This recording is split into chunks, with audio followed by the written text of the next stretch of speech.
Many years ago, during the 19th century of the MS calendar, there was once a boy of age 10 known as Eddie, who disliked school aside from one lesson. He just came back from school and started writing in his diary. In his mind are words translating from brain to page. Dear Diary, today's school was slightly more fun than before. There was no fun to be had in lessons aside from science as usual, and break time wasn't any longer. There was one thing that made it a more enjoyable day. Today, they announced a contest. As he was writing all of his thoughts down, he started remembering what happened that day.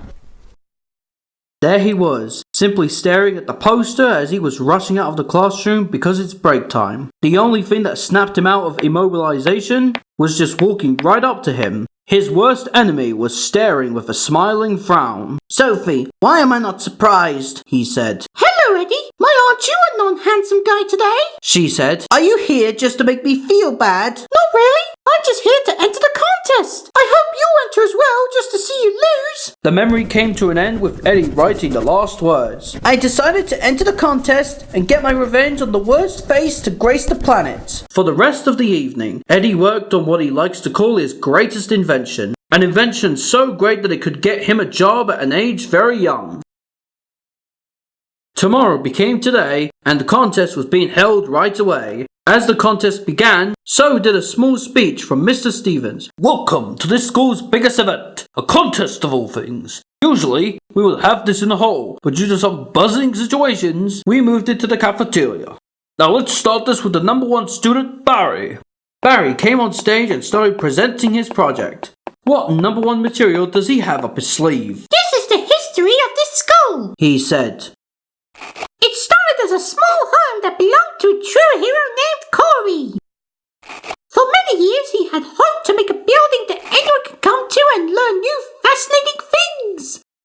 He made his dream come true when he won in a gambling bet, and thus this school was born. The audience wasn't clapping. One of them shouted out, Can we go home? Ignoring the little pest, Mr. Stevens started announcing the next one on stage. Sophie! Sophie came jumping on the stage shouting, Hello, everybody! Quiet! Interrupted Mr. Stevens.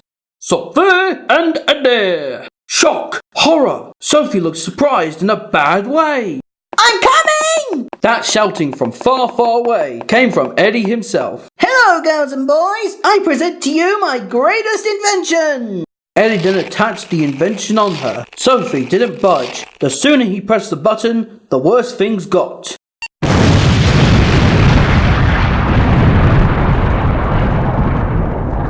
Eddie stared in horror. Behind him was Mr. Stevens, who then shouted to Eddie so that everyone could hear him. You will have detention for as long as you live! No!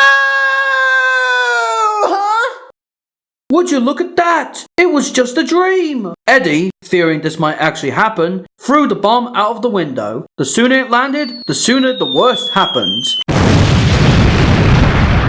Oh my god, he's dead! Eddie went under the blanket completely, hoping what he heard wasn't true. Oh, thank God you're okay! Eddie gave a huge sigh of relief and went back to sleep.